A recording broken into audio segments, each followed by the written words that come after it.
Dans les deux capsules précédentes qui sont consacrées à l'outil de recherche et d'analyse consensus, on a réalisé une première recherche en utilisant le mode de recherche pro et on a aussi examiné plus en détail l'information en lien avec chacun des résultats obtenus. Ce qu'on va faire dans cette capsule-ci, c'est qu'on va effectuer une recherche, mais cette fois-ci avec le mode de recherche Deep. En optant pour ce mode de recherche, on va voir que la réponse proposée par l'outil est nettement plus étoffée qu'avec les modes de recherche Quick et Pro, par exemple, et que cette réponse s'apparente davantage à une revue de littérature ou à un rapport de recherche. On va voir aussi que le résultat d'une recherche effectuée en mode Deep se présente sous la forme d'une longue synthèse nuancée. Ça va mettre en évidence les principales tendances observées dans la littérature, mais aussi les points de divergence et parfois même les limites méthodologiques. Ce mode-là vous permet donc de comprendre non seulement ce que la recherche dit, mais aussi dans quelle mesure elle est solide ou partagée. Alors, pour vous présenter le résultat d'une recherche Deep, je ne vais pas faire une nouvelle recherche dans l'outil, puisque ça prend quand même un certain temps avant de générer cette réponse-là. Je vais plutôt partir d'une recherche que j'ai déjà réalisée et on va regarder ensemble son résultat. Donc, je vais ici dans mon historique et je clique sur la première recherche qui est une recherche que j'ai effectuée justement avec le mode de recherche Deep. On le voit ici. Pendant que la réponse se régénère, je vous dis encore une fois que cette réponse-là va être divisée en 3 grandes parties. On va avoir la synthèse réalisée par l'outil, les suggestions de suivi et la liste des 50 publications qui ont servi à l'outil pour vous proposer la synthèse qu'on va regarder de façon plus détaillée.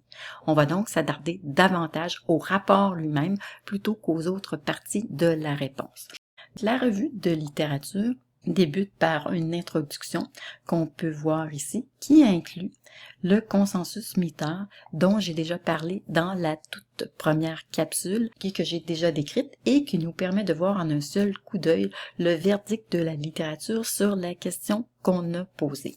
À la suite de cette introduction, on a la méthodologie qui est présentée et qui inclut les détails de la stratégie de recherche utilisée par l'outil pour en venir à retenir les 50 articles qu'il vous a proposés.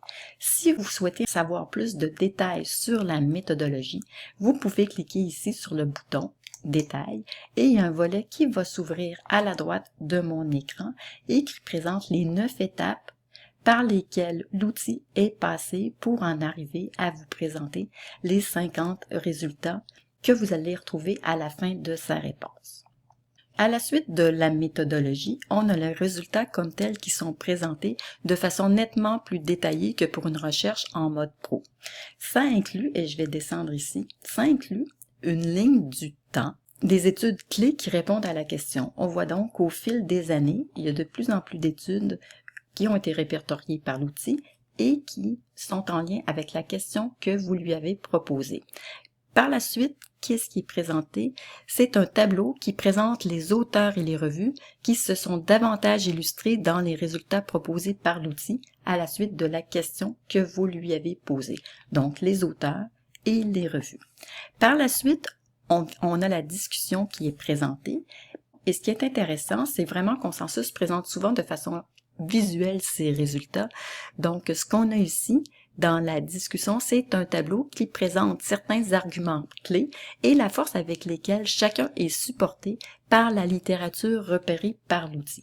On voit donc par exemple que le tout premier argument qui dit que l'anxiété a effectivement un impact négatif sur la réussite en enseignement supérieur est défendu avec force par plusieurs études repérées par l'outil, donc supportées par de multiples méta-analyses et revues systématiques, par exemple, ce qui n'est pas le cas, comme on le voit dans le tableau, pour d'autres arguments qui sont plutôt supportés par peu d'études et de façon modérée.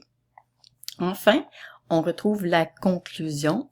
Ce qui est intéressant dans cette conclusion, c'est qu'elle fait ressortir les manques de la recherche en lien avec différents enjeux, comme par exemple les populations qui sont sous-représentées. On voit qu'il y a peu d'études qui sont sur ces populations-là en lien avec la question qu'on a posée et la conclusion se termine finalement par des propositions de questions qu'on voit ici qui pourraient alimenter des recherches futures.